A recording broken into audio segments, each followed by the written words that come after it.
principles. Very inspiring and engaging. I hope we'll have some time at the end or during the session, this session, to talk about this theme. My name is Max Civili. I am independent journalist. I'm a producer. I've been contributing to various media since I moved back to Italy from Australia, where I spent a big chunk of my life. Presently, the bulk of my work is with the English-speaking Iranian television, Press TV. Okay, this is how we're going to run this session. Initially, I will briefly present myself, my experience. Then I will talk about Press TV and the geopolitical implications in its media coverage. And thirdly, I'll open the floor for questions. So I'll try to be as brief as possible so that you have enough time to ask engaging questions, I hope. Okay, some of you might be interested in my study path, maybe if only as a point of comparison with your course of study. I majored in law and with a thesis on the interpretation of human rights in the Anglo-Saxon juridical debate. And I got a master's degree in geopolitics and global security at the University of La Sapienza. I'm Italian, but I'm also Australian. I spent 12 years in Australia, so I hold dual citizenship. And I'm going to tell you why I moved to Australia in a few seconds. When I got my degree, I realized straight away that I didn't want to work as a lawyer. So I started to a sort of apprenticeship at l'Unità, which some of you might know is an Italian newspapers very close to left-leaning parties. It was 1997, 1998, and that's when I realized how difficult it could be to support myself by my pen, by my writing. So like it or not, I was forced to find a proper job. But then in 2000, I have I deem it as one of the greatest and biggest fluke in my life. I didn't move to Australia for work reasons or for study purposes. I fell in love with an Australian woman. I moved to Australia. And that's when, for the first time, I felt as a real journalist. When I got there, it was year 2000. It was the year of the Olympics in Australia. So the country was extremely alive. And I think the best time to move to such a country. As a matter of coincidence, SBS, which is one of the two national broadcasters there, the other one alongside with ABC, SBS, the special broadcasting service, was looking for trade listers, contributors for their TV and radio programs. So luckily enough, I passed the public competition to get into SBS. And it was one of the most amazing experiences I've ever made in my life. If you check it online, SBS, it's sort of a radio TV of the United Nations. It's like it might resemble that, as it has more than 1,300 employees. It broadcasts in 64 languages. I was working mainly for the Italian radio back then, at the start of my experience there. And before I tell you more about SBS, as I am Australian, allow me to briefly interject a note of fact, which is that Australia's traditional owners are the Aboriginal and Torres Strait Islander peoples who have lived on the continent for over 60,000 years. In February 2008, the then Prime Minister of Australia, Kevin Rudd, offered a formal apology on behalf of the nation to Australia's Indigenous peoples, particularly to the stolen generation. I think it is important to acknowledge that Aboriginal and Torres Strait Islander sovereignty was never ceded. So let's pick up where I left. So SBS was created in the early 70s and is a television and radio network direct towards newly arrived, but also established immigrants. As everybody knows, Australia is a country of migrants.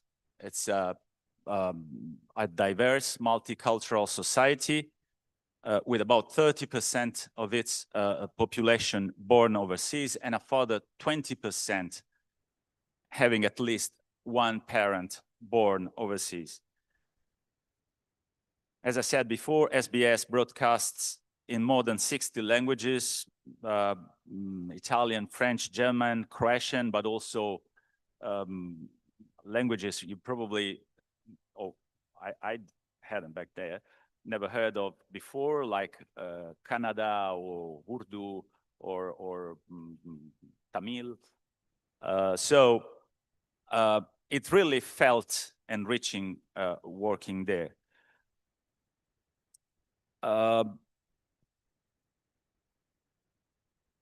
The SBS provides a unique content with a strong focus on accuracy for factual content, for impartiality and balance.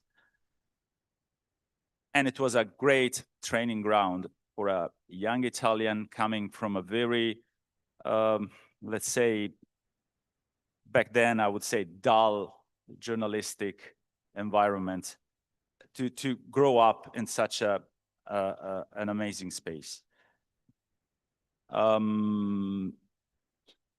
So, as I said, it was the ideal training ground for my profession. Year after year, it gave me an understanding of how the media work, how the media influence their audience, and unfortunately, more and more often, how they can at times manipulate narratives, they can shape certain ideals, and how they can enable or hinder citizen engagement. When I moved back to Italy in 2010, after almost 11 years, many things have changed. Years had its entry in the European Union. There was the adoption of the single currency, the euro. So the socioeconomic fabric of the country had profoundly changed. What had not changed at all in Italy was the access to media jobs, which continued very much to depend on pulling the right strings and knowing the right people in the right places.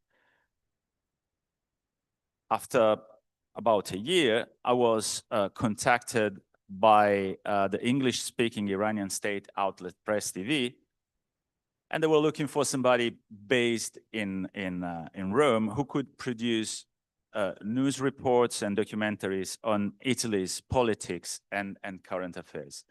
I accepted their offer out of need, but also out of intrigue. I had heard a lot about the greatness of the Persian culture, of Iran's.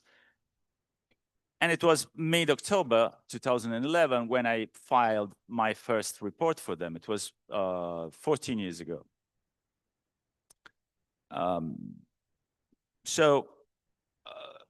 Throughout the years, Press TV has allowed me to approach geopolitical issues from an unconventional point of, I would say, unique viewpoint, and get a full immersion into the Middle Eastern culture and geopolitics.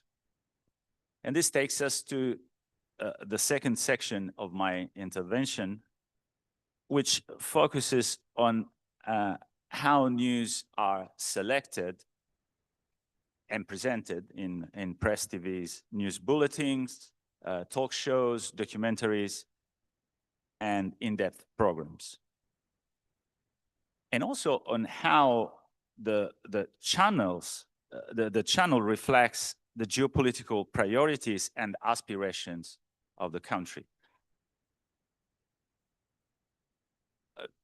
You perfectly are aware that nowadays international media increasingly play a crucial role worldwide in shaping the interpretation of global affairs for both the general public and policymakers. And we have very much witnessed this circumstance in Italy and in Europe, and Iran is no exception in this regard, though with a major difference. Through its new coverage, Press TV always presents the flip side of the coin, because every situation, every fact always has at least two keys to interpretation. While, and this is my personal view, news from our neoliberal world increasingly aspire to inform a universal political language, one that leaves no room or leaves little room for alternative possibilities. I'll give you some practical info about Press TV. It is a 24/7 international television news network that first went on air in 2007.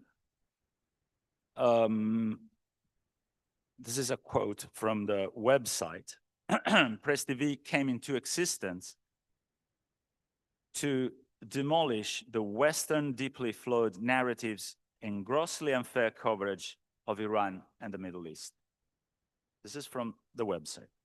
It's a state-funded television and is a division of the Islamic Republic of Iran Broadcasting, also known as IRIB, which is the equivalent of Italian RAI.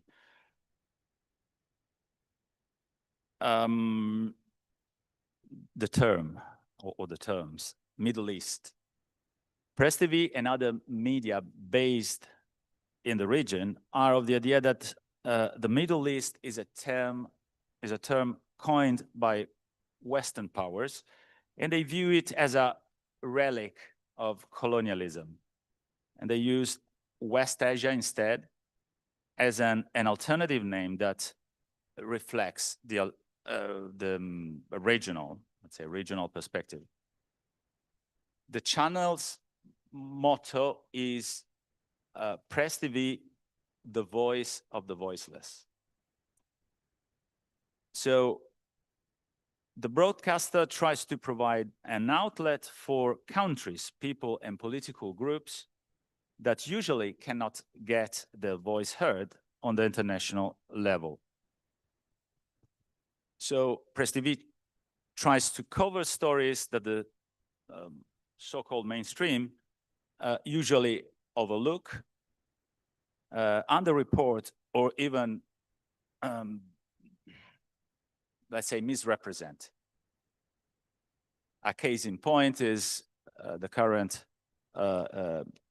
Israeli genocidal war on Palestinians, and where Press TV has maintained all the way active presence on the ground with journalists. And another case in point is Iran's nuclear program, which you probably heard a lot about over the past months. So it is about 10:30. I was told to speak for about 25, 30 minutes. I think, yeah, if you have any questions, I would be more than happy to answer them. I don't know if you've ever, yeah, thanks. Does someone have advice? It's quite a big leap working from an Australian television and then for an Iranian one. It's a big leap in terms of the editorial line followed by the two outlets, which is, as you can imagine, very much different. And it is also quite challenging to work as a journalist for an Iranian television these days, considering what is going on around the world and the tension in the region and the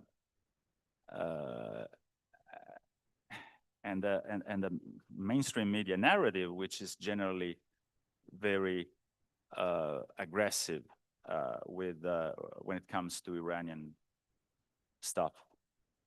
Yes.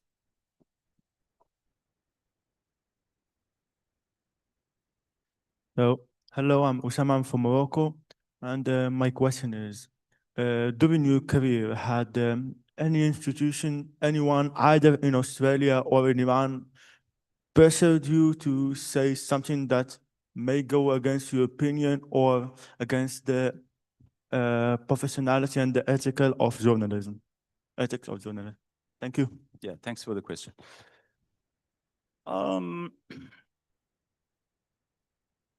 That's a very good question. You know what? I have to say that it happened to me when I was working for SBS in Australia. It happened to me a couple of times when my superior asked me to portray a story in a different way from what I had in mind. And yeah.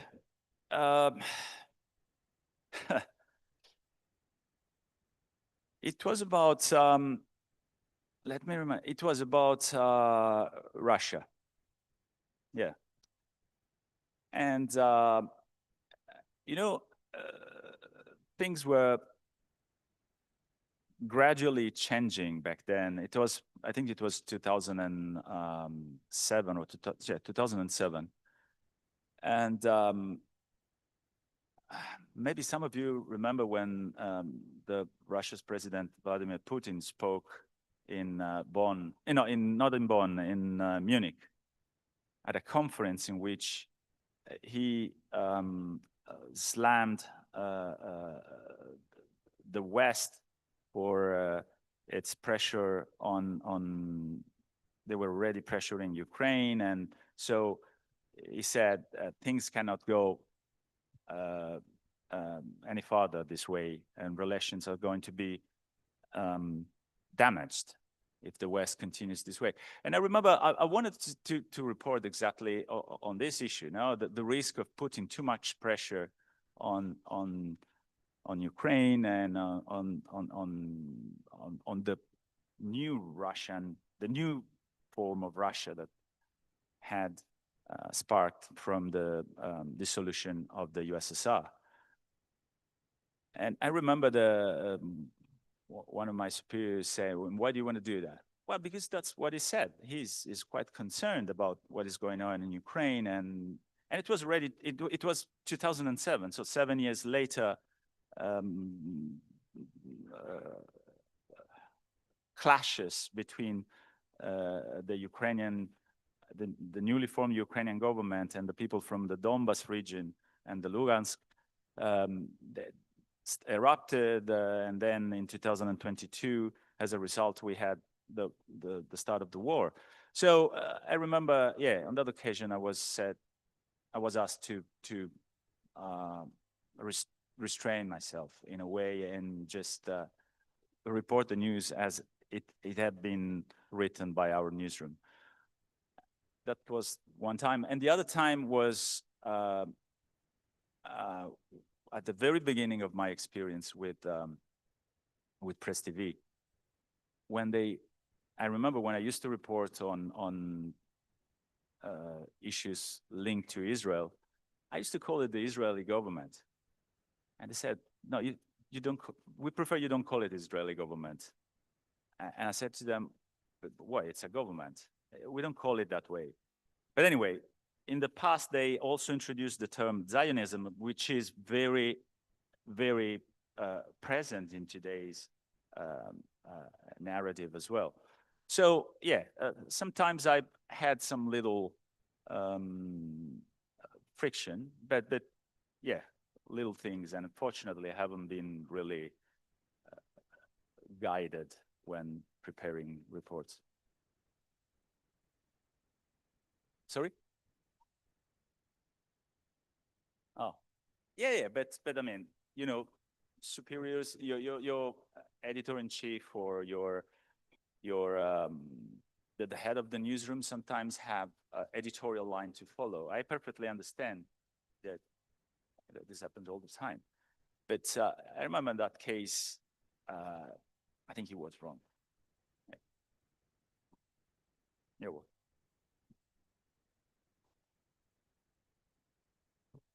So, hello, my name is Mikhail, and I wanted to ask, since you mentioned you have different guidelines in Iranian state-funded television, I wanted to ask you, what is your editorial guidelines about summary executions by publicly hanging on the cranes females who refuse to wear hijab in Iranian regime? Thank you. Thanks for the question. I don't really cover this kind of news. I'm a correspondent from Italy. So I got what you say about what's happening in Iran, and I have what they say about what's happening in Iran. And sometimes I'm there stuck in the middle trying to understand who's saying the truth and who's lying. So I report as a correspondent from things that happen here.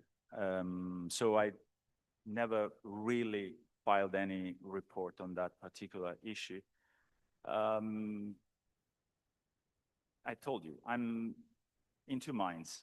I got the narrative, the West's narrative, and I have the Iranian narrative.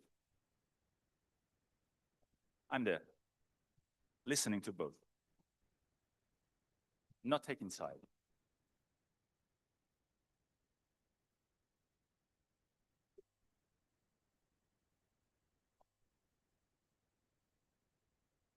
Hello, my name is Aurora, I'm Italian. I wanted to ask you, why did you choose the career of a journalist? And in particular, why did you choose to be an independent journalist? Because I don't actually know the meaning, the difference between the two. Thank you. This looks like, thanks, Aurora. This looks like an easy question, but it's not. And particularly the last part of your question, is there an independent journalist? I call myself an independent journalist. But simply because I don't have a contract.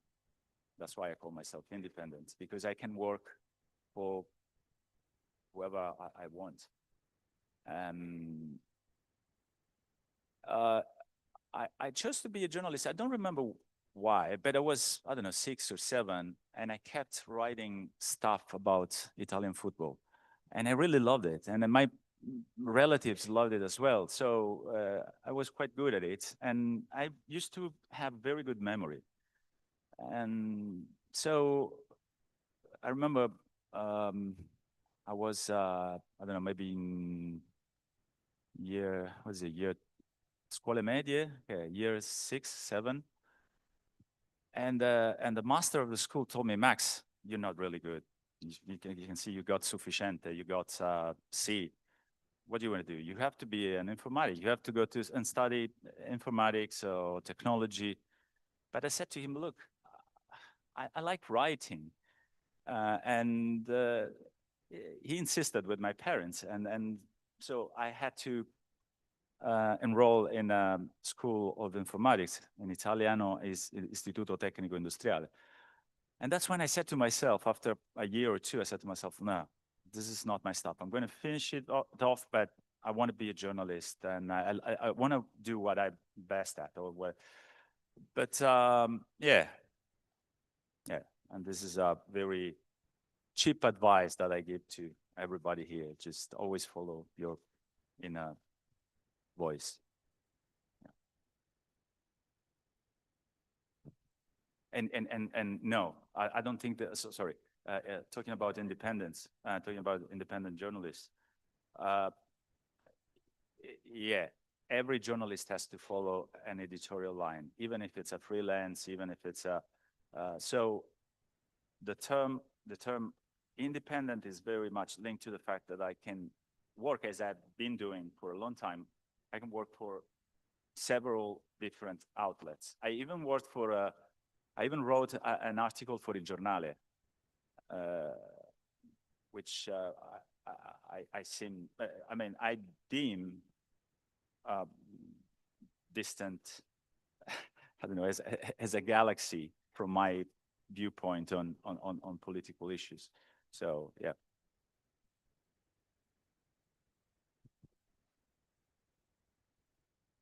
Hello, my name is Lorenzo. I'm from Italy.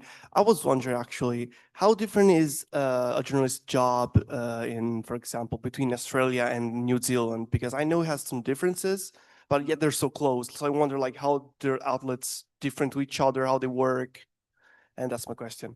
Thank you. I've been to New Zealand twice, and they have a very cool lifestyle. They're really laid back, relaxed. Let me think. It's a tricky question.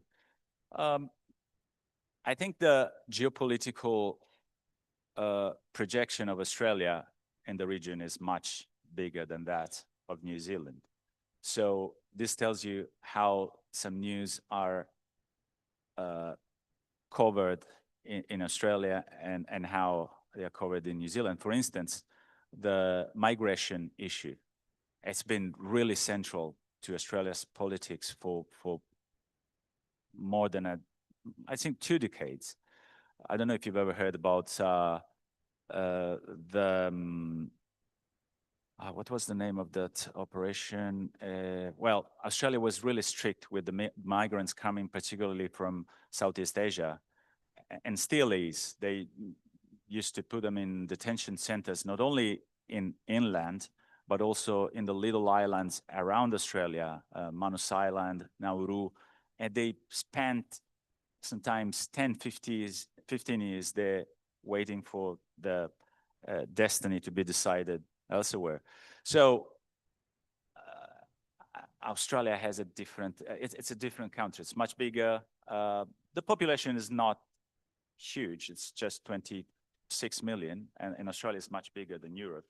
But New Zealand is a very small country, tiny country, 4 million inhabitants. It's split in 2 parts. It has a completely different geopolitical projection and identity compared to Australia.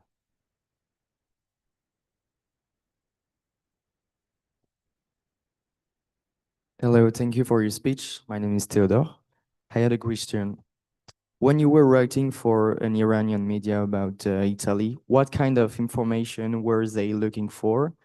And could you give like concrete example of topic or angle you choose not to share, for example? Look, I've been with them for 14 years, and I have to say that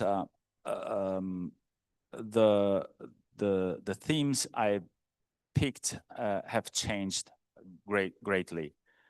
When I started, I was focusing very much on the many contradictions of our neoliberal system, like privatization, which created job cuts, huge job cuts, and then all the reforms that were introduced by Prime Minister Matteo Renzi first, the education reform, the infamous, what's the name of the labor reform? Somebody help me. Well, I forgot it. So yeah, I was focusing on this sort of topics and on the many Jobs Act. That's it. Grazie, James. Yeah, and then all the protests, the demonstrations against these reforms, but then something changed with the COVID in 2019. I perfectly remember the feeling as that something big was really happening, and that's when the narrative shifted towards war and towards military issues and tensions between regions. So these days I've been working a lot on the hundreds of demonstrations that have been on the struggle of the Palestinians here, in support of the Palestinians here in Italy, and also issues regarding Italy's, let's say, unconditional support to Israel. So these are mainly the topics, the themes that I've been following, that I've been covering over the past months. Yeah.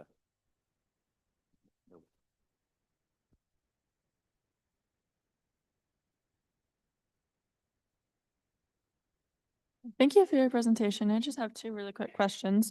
The first one, I was wondering if you could just speak a little bit about your experience at the Geopolitical Human Security Masters at Sapienza, what you thought of that and how your experience was with that and how it prepared you for your career. I missed the first bit. If you could just speak about your master's program at Sapienza, the geopolitical, how that prepared you and how your experience was with that. And then I also wanted to ask about the impact of social media as it increasingly is seen being used as people's source of news. And also as we see governments use platforms such as X to make political announcements, and as social media impacts our media and news even more, how is the traditional press impacted by that, and how is your job impacted by that? Thank you. Thanks for the question. My master's degree was obtained at a very late stage in my life. I got it during the COVID, during the pandemic. So I was already 50. And it was enlightening. It was held at the University of La Sapienza. It was a master of secondo livello, so I don't know how to say it in English, or if it even exists. And I'd say that I regained some confidence in our world, because that's when very authoritative experts and analysts and historians describe the world for what it is. And it is, I find it really satisfactory when the flip side of the coin also has a chance to stand out. And they were exactly doing that. They were exposing our contradictions in our system. Yeah, I'm really grateful to the experts that in a way emboldened a more open view on geopolitical dynamics across the world. So yeah, I don't know if you ever have the chance to have a look at that program, at the master they are offering there, but the quality is really good. And about the social media, it's a tricky question, because it is true. On one side, it creates confusion, it creates hatred, and it is very hard to have a proper discussion on a social media with anybody. But on the other side, it has it has exposed facts that could have not been exposed anyhow without the social media. So I guess it's, again, it always depends on the use we do of the social media. But I think in the end, it's a good thing.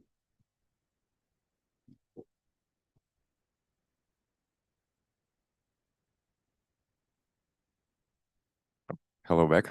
No, I expect a tough question from you. Yeah, so Don't disappoint me. you characterized Israeli war in Gaza as genocidal Mhm. and as a struggle of the Palestinians, which is not very neutral. Why you take a neutral position on what happens in Iran, but you don't take a neutral position on what takes in Israel? Thank you. Yeah, thanks for the question. You know what? I was neutral because I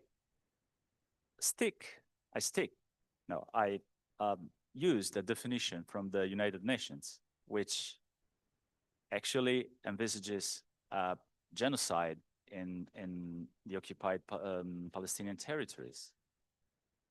It's the United Nations reports, it's the International Criminal Court, it's the International Court of Justice, who have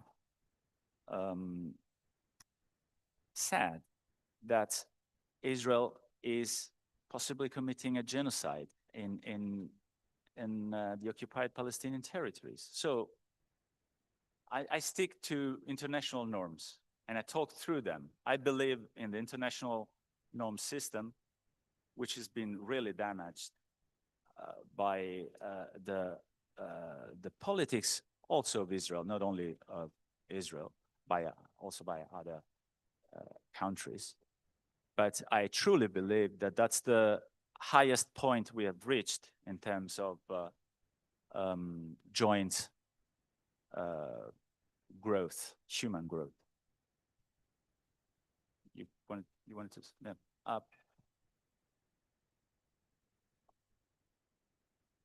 It's about UN, it's independent commission, not the UN main body, which is not yet legal. And ICC, no, only arrest warrants were for other things. They haven't examined the claim of genocide at all.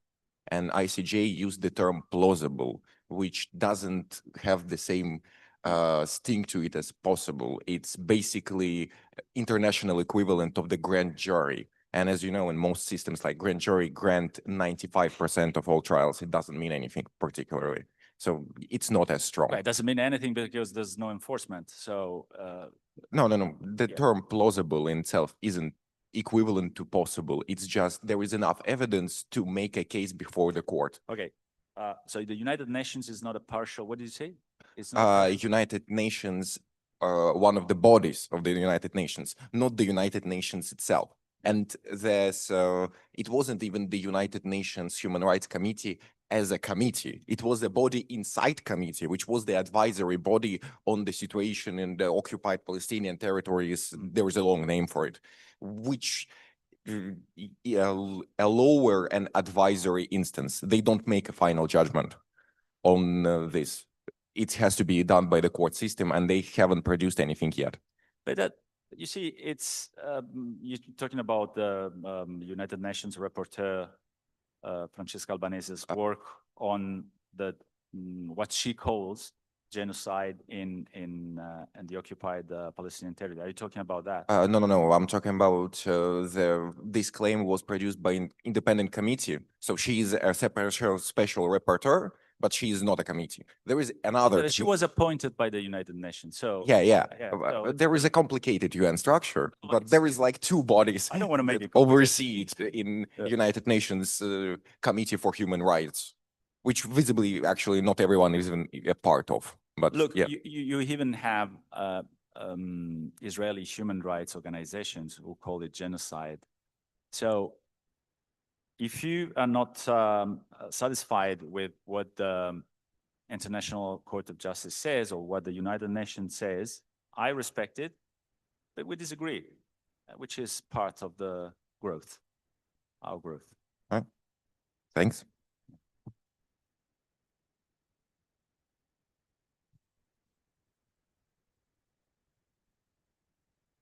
Yeah. I think we're done with the questions. I don't know if anybody has any other to ask. There's one here.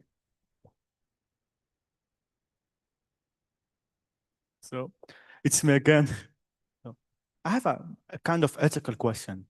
So as we saw now, it was kind of an ethical discussion if we can say that it's a genocide or not, depending on the international organization. But like the term of genocide is kind of new. Israel had been doing its crime since 7 October 2023. And for a long period, the journalists and the media wasn't kind of allowed to use the term genocide. But if we look at what's happening, it was clear that it's a genocide.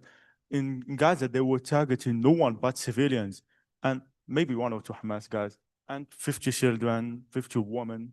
So do you think in case like that the governments are refusing to recognize a crime, do you think that the journalists had the right to use the term, even if it's go against like the government? Which journalists?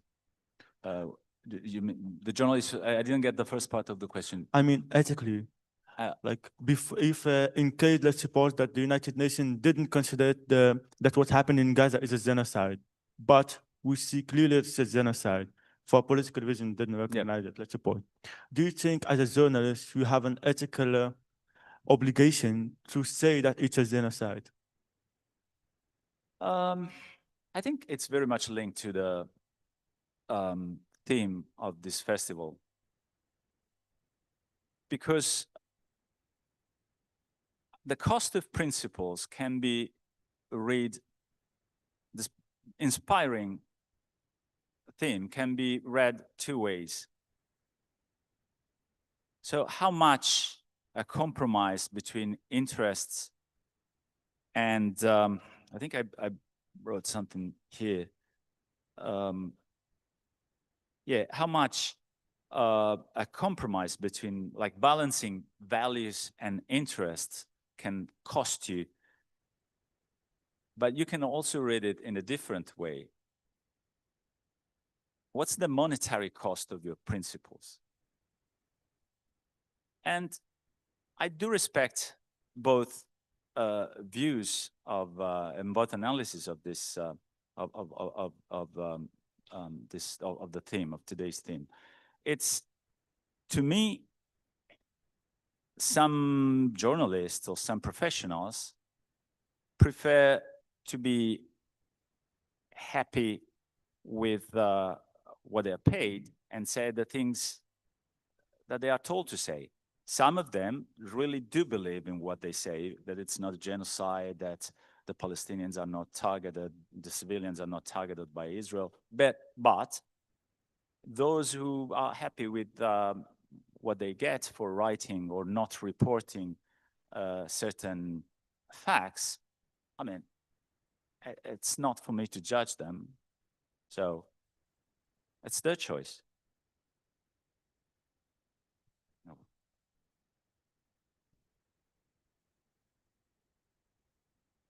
Only difficult question, please.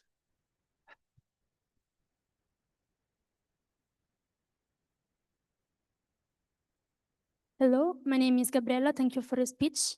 I wanted to ask if after your career experience, do you think that in Italy it's more difficult to be a journalist, and if it is more difficult to be an independent journalist? Thank you.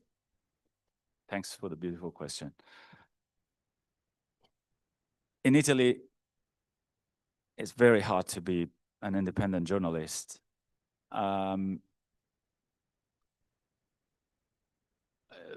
You saw what happened to the Italian journalist Sigfrido Ranucci a few days ago. And the list of journalists who live under police protection or who have been killed over the past years is long.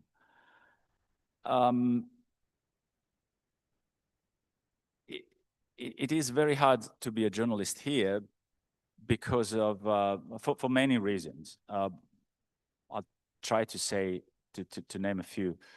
The connection between the publisher and the so-called sponsors. You know, there is a great journalist who was forced to leave an authoritative Italian media, who wrote an article on Il Fatto a few days ago about how the European Union is trying to influence the Italian media in order to represent Brussels in a positive way. And this happened many times, in particular ahead of the 2024 elections, last year's elections, European election.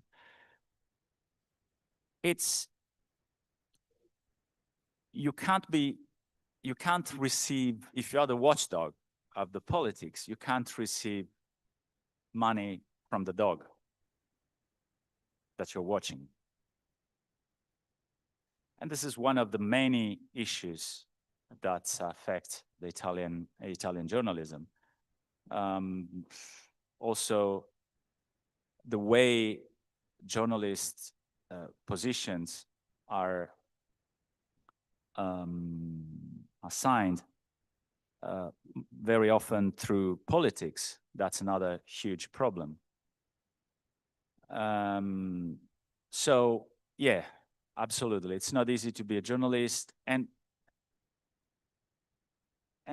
to tell you the truth, I'm quite happy that in the end, I haven't really worked for any Italian media.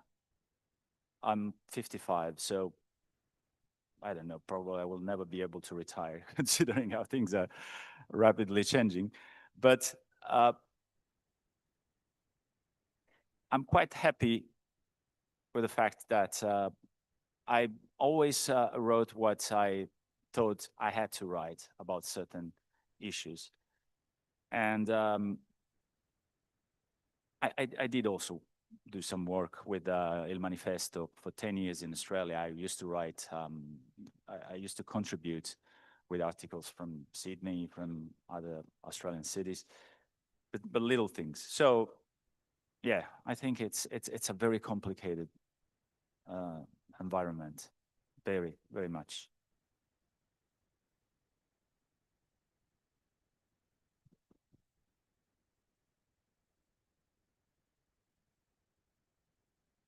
Everybody happy? Except you. I don't know if you have any final remarks before we close the session. Not really. I was when I was contacted first a couple of months ago, and I discovered the theme they picked up. I thought, fantastic job. It's all in those few words, the cost of principles. And yeah, I just want to tell you that if you manage to balance really your inner voices and what you aim to be, and the financial interest of what you're doing, if you're going to be dealing with that in a balanced way, you'll be a happy person. Thank you.